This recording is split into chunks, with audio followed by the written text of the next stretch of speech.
Let's call actors to places. Stand by lights 1.5 through 4 and sound 2 through 3. Lights and sound go. Lights go.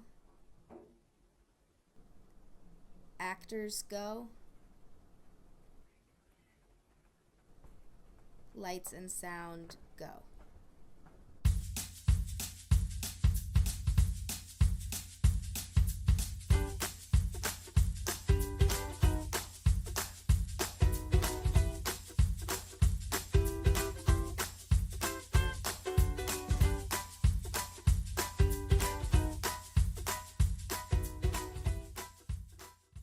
So I'm Cady Garey. I'm a part-time lecturer here in the Department of Drama, and I recently directed Mr. Burns, a post-electric play.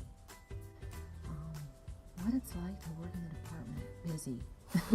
There's so much going on all the time. Never ceases to amaze me the amount of detail and organization that has to be every part of not only a process, a rehearsal process, but the devising of the design process and what happens behind the scenes in terms of what the crew does behind the scenes.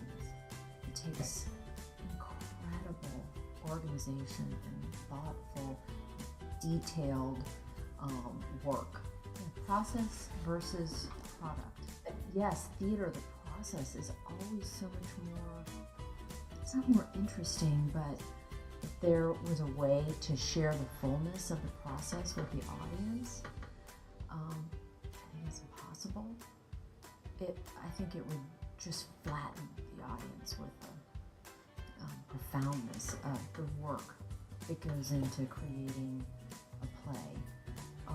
But perhaps that unknown process aspect of it is what the audience takes away as the magic.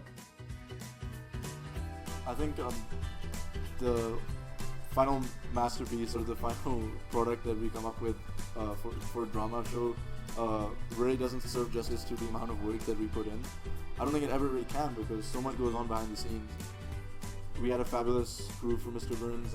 We had a stage manager, we had 2 assistant stage managers who worked really closely with her to make sure everything was working like clockwork before production.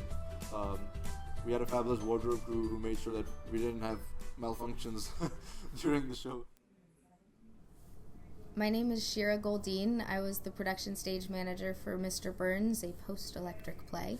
So the stage manager for a production is kind of overseeing everything in a way. You're keeping track of the schedule for everyone. So you know what's happening when, both in terms of rehearsals and, where they are in terms of being ready to put on a show on stage, and when is the set going to start appearing in front of you, where are you rehearsing because the set is being built. So basically, you just have to know everything a little bit. So this show is definitely unique in terms of the set, because it wasn't just a set, it was probably 5 sets. And with the exception of the set shift during intermission, everything happened on stage with the audience watching. The run crew suddenly became the cast. Then intermission, we had 15 minutes where we had to strike everything from Act 2 and build a set on stage. Just, little giant platforms and setting a bridge and putting railings on the stage. And it was a process. The first time we did it, it took a little over 20 minutes. By the end, I stopped telling the crew how long it took them, because they were going to start making it a competition and they were going to get sloppy, so they weren't allowed to know. The deal was I told them if it was too long, but it never was. It was pretty consistently around 9 minutes by the end. And basically, as long as it was under 12, we were fine. So I was really impressed.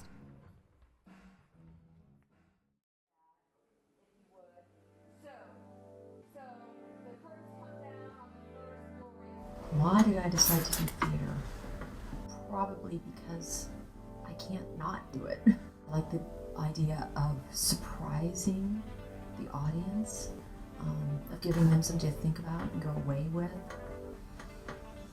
It's ethereal in that it survives for a moment and then is gone. I guess I like theater because it's not easy. I don't know. I ask myself a lot why I keep doing theater, because we do crazy hours for almost no money, and I like doing the jobs where no one comes up to you after the show and says, you did a great job, because if everything goes right, no one's going to see me during the show. So it's sort of like, why do I do this when I get no credit in terms of people knowing who I am? But it's just, I like the collaboration, but then still, everyone has to meet everyone at the same point. If, one department is doing an amazing job and they're totally ready to go, but then another department isn't, it'll sort of drag the one that's ready down with them, because if the set looks great but the lighting looks terrible, then the set's not going to look so great under terrible lighting. You need drive to do it. You can't just fake your way through it. You have to self-motivate and make sure that you do your piece so that when someone else does their piece, you're ready for them.